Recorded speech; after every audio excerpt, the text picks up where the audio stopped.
How would Emily and Damien's first night be? Why did Damien force Emily to marry him? And what did Damien show Emily on his phone that scared her so much she agreed to marry a stranger? Damien brought Emily into the room and laid her down on the bed. He touched her lips lightly with his thumb and, in a seductive voice, said, "I feel like breaking every limit right now. But no, I'll wait until you're fully conscious. If you don't see everything, how will my revenge be complete?" He took a deep breath and walked away. Around 3 a.m., Emily's eyes opened, and she froze. Damien was leaning right over her, staring intensely. You, stay away from me," she cried. "Why are you coming so close? Stay back." Damien smirked. "Why should I? You're my wife. I have every right to come close. Besides, tonight is our wedding night." Emily pushed him away and stood up. "You forced me into this marriage. You kidnapped my sister after drugging her. If I hadn't married you today, you would have sent her to some horrible man. Tell me, how could I let my sister's dignity be destroyed? Yes, the marriage happened, but don't you dare come near me or I'll take my own life." Damien gave a devilish smile, walked behind her, and pulled her into a tight hug. Emily shivered. "From now on, your life, your breath, your body, your soul, I own them all. So erase the thought of dying. I won't even let you die." Emily tried to push him away. "Why are you doing this to me? What did I ever do to you? Please let me go home. I beg you." Damien's face hardened. "This is your last warning, Emily. If you even think about leaving after tonight, I'll do something to your sister that will make your soul tremble." He stepped closer. Emily backed away in fear until she was trapped against the wall. His devilish smile deepened. He grabbed her wrist, pinned her hand to the wall, and brushed her messy hair aside. His touch made her body feel strange. She tried to break free but failed. Slowly, Damien kissed her neck. They were too close now. Damien suddenly lifted her in his arms. Emily screamed, but his eyes were filled only with hate. He laid her on the bed and leaned over. That night, Damien crossed every limit. Emily cried and screamed, but Damien didn't stop. When she had no strength left, she lay still like a lifeless doll, her face wet with tears. It was over. By morning, Emily hadn't slept a single second.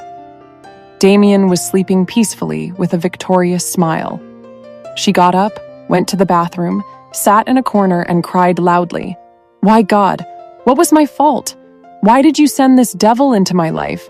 He doesn't care about anyone's pain." Her cries woke Damien.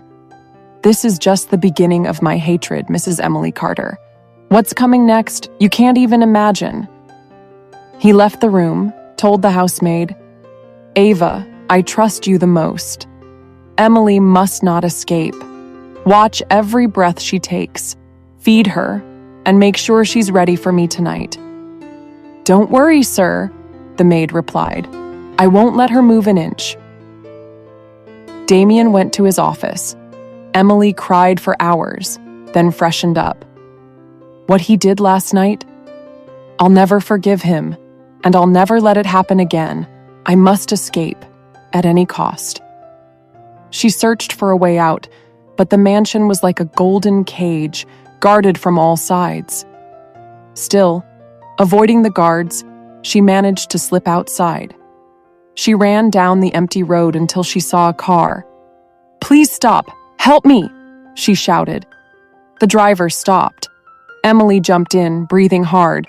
"Please drive fast. A devil is after me. If he catches me, he'll lock me up again." The driver removed his mask. It was Damien, in a yellow suit, sunglasses on, looking handsome and terrifying. Emily's heart dropped. He drove off quickly. "How did you know I was here? You weren't even home." "I told you. You can't even breathe without my permission. And you tried to run? Be ready for the punishment." His voice was cold, making Emily tremble. When Emily had run away earlier, the maid had called him.